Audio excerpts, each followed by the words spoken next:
Molly, a dedicated public servant in a quaint small town, found herself entwined in a peculiar marital situation. 8 years ago, she tied the knot with Michael, her fellow public servant. However, their careers demanded constant relocation, forcing them to lead separate lives despite being husband and wife. The absence of children only accentuated their solitary existence. Night after night, at 9 p.m. sharp, Molly would receive a familiar message on WhatsApp from her husband. "Damn, I have a meeting tonight as well," it would read, followed by a brief exchange about their uncertain reunion. This routine, albeit predictable, was the closest semblance of communication they shared throughout their marriage. To outsiders, their arrangement might have seemed like a marriage of convenience, a notion exacerbated by their profession as federal civil servants, often deployed to different military bases every few years. Yet, within their circle, such separations were the norm rather than the exception. 2 years ago, during one of their fleeting WhatsApp conversations, the topic of purchasing an apartment in Molly's hometown of Jackson, Mississippi arose. Hopeful yet resigned, they entertained the notion of cohabitation should fate allow. Their dialogue, though terse, hinted at underlying sentiments of longing and uncertainty. When Molly finally acquired an apartment in Jackson, she did so with a dual purpose: to be closer to her roots and to potentially share a life with Michael should their paths align. The prospect of finally living together after years of separation flickered like a distant beacon of hope. Then, one day, amidst the usual silence of WhatsApp notifications, Michael's voice broke through the monotony with an unexpected phone call. The deviation from their routine caught Molly off guard, prompting a brief exchange about his parents' upcoming visit. Despite the shift in communication medium, the warmth Molly had yearned for remained elusive in Michael's distant demeanor. As Molly hung up the phone, she couldn't help but wonder, when was the last time they truly felt like a couple? "Since our wedding, it feels like an eternity since I last saw my in-laws." With Michael's nomadic career taking him all over the country and his parents settled in Eugene, Oregon, opportunities for reunions are rare. But now, with their impending visit to my hometown of Jackson, Mississippi, I'm determined to make it memorable. I eagerly offered to be their guide, eager to showcase the charm of Jackson. As we exchanged pleasantries upon their arrival, I couldn't shake the feeling of the vast distance between our lives. "Molly, long time no see. How have you been?" my mother-in-law greeted me warmly. "I'm doing well, thank you," I replied, masking the ache of separation. "Michael has been living alone for a long time. Sorry for not being able to meet up," she continued, acknowledging the chasm between us. "Don't worry, we're kind of like air to each other." "Yes, that's what we were to each other, Michael and I, for better or worse," I confessed, a bittersweet smile playing on my lips. Seizing the opportunity, I proposed a day out, suggesting we explore the Windsor ruins, a local marvel. As we marveled at the majestic remnants, my father-in-law drew parallels to their beloved Shelton Murphy Johnson house in Eugene, reminiscing fondly about their hometown. Despite the allure of the ruins, I sensed a yearning for familiarity in their eyes. And so, our adventure continued with visits to the petrified forests and other local gems. My mother-in-law, captivated by the city's charm, began entertaining the idea of a longer stay. "I've fallen in love with Mississippi. Thank you, Molly. Would it be all right if I stayed here for a while?" she asked, her sincerity touching. "Of course. I'm usually not home during the day, so I'll give you a spare key," I offered, touched by her newfound affection for my city. Days turned into a week, and still, my in-laws showed no signs of departure.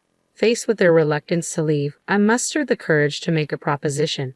"Well, if you like it that much, I can lease it to you for $600 a month," I proposed, hoping to bridge the gap between our lives even further. "I can just stay at my folks' house in the city in the meantime," I suggested, hoping to ease the tension. Upon hearing my proposal, my father-in-law's anger erupted like a sudden storm. "What on earth are you thinking, asking family for money to lease? You should let us use it for free," he exclaimed, his frustration palpable. Struggling to defuse the situation, my mother-in-law intervened, her soothing words offering a temporary reprieve. But beneath the surface, unease lingered. Seeking a compromise, I suggested, "How about this? You can just cover the costs of utilities you use, electricity, water, and gas." In the second week of their stay, amidst the routine of work, an unexpected call disrupted my day. "Hello? I answered, puzzled by the untimely interruption. This is Brian, the Front Hills property manager. We received a call from the folks downstairs reporting the water leak from your apartment. The voice on the other end explained urgently. Can you come over right away? We can't go in without your permission. Balancing my responsibilities at work with the urgency of the situation, I finally seized the opportunity during my lunch break to investigate the matter. Upon arriving at the apartment with the property manager, I was met with surprise from my mother-in-law. "Oh, Molly, what brings you here at this time? What about work?" she inquired, her concern evident. Ignoring her question, I focused on addressing the reported issue. "Ma'am, the folks downstairs are saying there might be a water leak from our place," I explained to the property manager, determined to resolve the situation. Upon inspection, my suspicions were confirmed. The hose of the washing machine had come loose, causing a repetitive cycle of draining. This is the problem," I declared, relieved to have identified the source of the disturbance. Descending with the property manager, we ascended to our apartment to inspect the reported leak. As we entered, my heart sank at the sight of the spreading stain on the ceiling, directly beneath the washing machine. An involuntary sigh escaped me, betraying my frustration. My mother-in-law, curious, peered into the room before retreating with a guilty expression. Knowing the responsibility fell on my shoulders, I begrudgingly apologized to the neighbors with a peace offering of cookies, accompanied by a bill from the property management for the necessary repairs. Upon relaying the incident to my mother-in-law, her reaction caught me off guard. "So you're telling us to pack up and leave, is that it? We're not going anywhere that easily. Should we just up and go, huh?" she retorted, her tone sharp with indignation. The complaints continued unabated. Another call from the property manager revealed a new issue. My father-in-law's nightly balcony serenades were causing a disturbance. Suppressing a groan, I resolved to address the matter head-on. Returning to the apartment, I was met with an empty space. A note on the table announced their departure back to Seattle, leaving behind unpaid utilities and a heap of garbage. Frustration boiled within me. Their departure was abrupt, leaving behind a mess and unpaid bills. With my in-laws gone, I reclaimed the apartment from my parents' house. But just as I settled back into my routine, an unexpected call from my husband rattled me to the core. "My dad and mom love your apartment, so I'm giving it to them as a gift," he declared, his tone final. "Understand, or we're getting a divorce." Stunned by his ultimatum, I could only grasp the weight of his words as he hung up, leaving me to contemplate the repercussions of his decision. As I left my apartment, the echo of my mother-in-law's laughter lingered in the air. Unbeknownst to me, my in-laws had relocated to my husband's government quarters, initiating a subtle yet coercive tactic. Instead of addressing me directly, they manipulated my husband into pressuring me to relinquish the apartment. How had it come to this? Now, I found myself at a crossroads. Surrender the apartment I had fought so hard for, or face the prospect of divorce. It was a binary choice, one that weighed heavily on my mind as I deliberated the options. Groaning with the weight of my decision, I finally reached a resolution. 2 days later, instead of the usual WhatsApp message, my husband's call brought an ominous tone. "You'll pay for this," he threatened, incensed by my decision to send divorce papers via express mail. His anger caught me off guard, but I stood firm in my resolve. Yet the repercussions of my actions unfolded swiftly. Summoned by my boss, I received a transfer order to Dallas, orchestrated by my ex-husband who managed personnel.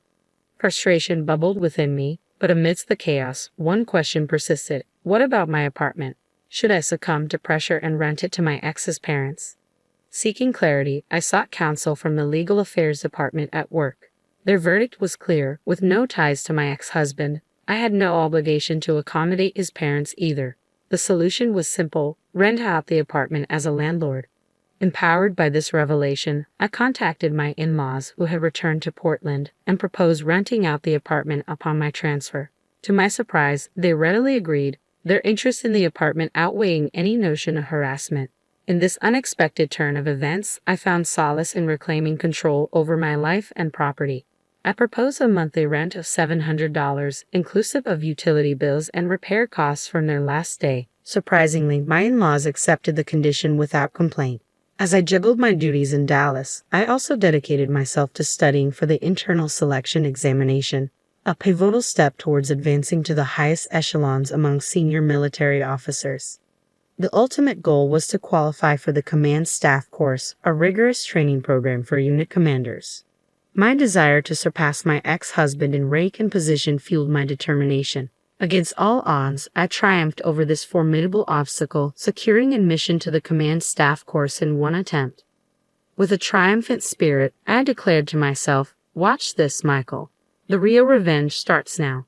As I embarked on my journey, I purposely refrained from contacting my ex-husband, relishing in the anticipation of his reaction. 16 months later, I ascended to the position of unit commander in Nebraska, overseeing soldier education and training. Concurrently, fate saw fit to bring my ex-husband to the same state, albeit in a different capacity, assigned to the Regional Cooperation Headquarters, acting as a liaison between the military and local communities. Thanks to my success in the internal selection exam, my rank now surpassed that of my ex-husband's. The revelation of my elevated status caught him off guard during a training session for senior officers.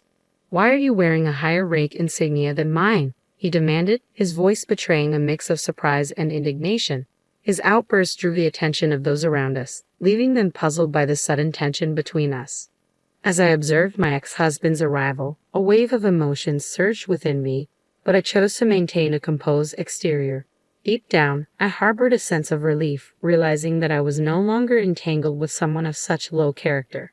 It was a splendid Sunday, bathed in sunshine, marking the annual Base Open Day. This event offered a rare opportunity for civilians to engage with servicemen and experience a glimpse of military life. As crowds marveled at the displayed tanks and immersed themselves in simulated combat training, excitement filled the air. Soldiers descended from helicopters, executing maneuvers with precision akin to Spider-Man, leaving onlookers in awe. From photos with soldiers to souvenir merchandise, attendees reveled in the festivities. Amidst it all, I, as a training coordinator, manned a booth offering civilians a chance to experience the forward-leaning rest position alongside active servicemen. In the midst of this bustling atmosphere, my ex-husband made an unexpected appearance, accompanied by members of the Parents Association. The sight reignited the suppressed emotions I held towards him and his family, stoking the flames of revenge within me. In that moment, amidst the vibrant festivities, I saw an opportunity for ultimate retribution. I couldn't let this opportunity slip by. "How about it, Mr. Over there? Mom and Dad, would you like to join us too?" Before I knew it, I found myself calling them over, reluctantly ushering my ex-husband and former in-laws to our booth.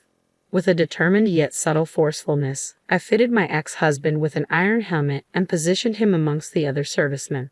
"All right, in the military, we assign everyone a number," I explained, suppressing a smirk. "When I say start numbering, the person on the right will say 1, then the next person 2, and so on." I orchestrated the lineup, strategically placing my ex-husband at the far right in the coveted number 1 position, surrounded by a mix of servicemen and civilians. "Numbering start," I commanded, relishing the control. As the exercise commenced, my ex-husband's prompt response and rigid stance almost broke my composure. Suppressing the urge to laugh, I reveled in the unexpected amusement of the situation. Following the lineup, the instructor, a seasoned serviceman, delivered a concise lecture on the forward-leaning rest position. Participants, including my ex-husband, diligently followed suit, repeating the moves until they were proficient to a certain extent. From that moment onward, I assumed command. "We're going to conduct combat training," I announced, addressing both soldiers and civilians alike. "Soldiers, be mindful of your muzzle direction. Civilians without guns, please simulate." With a firm directive, I rallied the 9 participants. "Target the tree ahead, forward." We're maintaining a low profile, advancing by running, using the tree for cover, I instructed, orchestrating the exercise. "Keep your weapons pointed towards the enemy direction, and let a portion of the team move forward in a bounding overwatch." Number 1. Bounding overwatch, move forward, I commanded, pushing my ex-husband to his limits. With each directive, my ex-husband, an active duty soldier, obediently followed, crawling along the ground with his rifle. Amidst the spectacle, laughter erupted from the crowd, unaware of our personal dynamics. To them, it was merely an amusing display of a female commander directing a male soldier. However, my ex-husband's parents wore grimaces, perhaps realizing the reversal of power dynamics.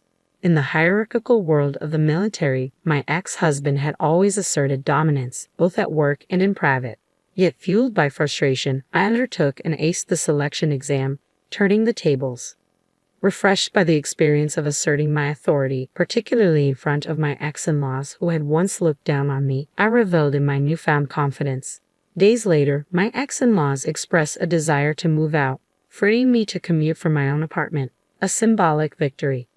Ironically, encounters with my ex-husband continued, but each time, his grimace brought me secret pleasure, a silent reminder of my newfound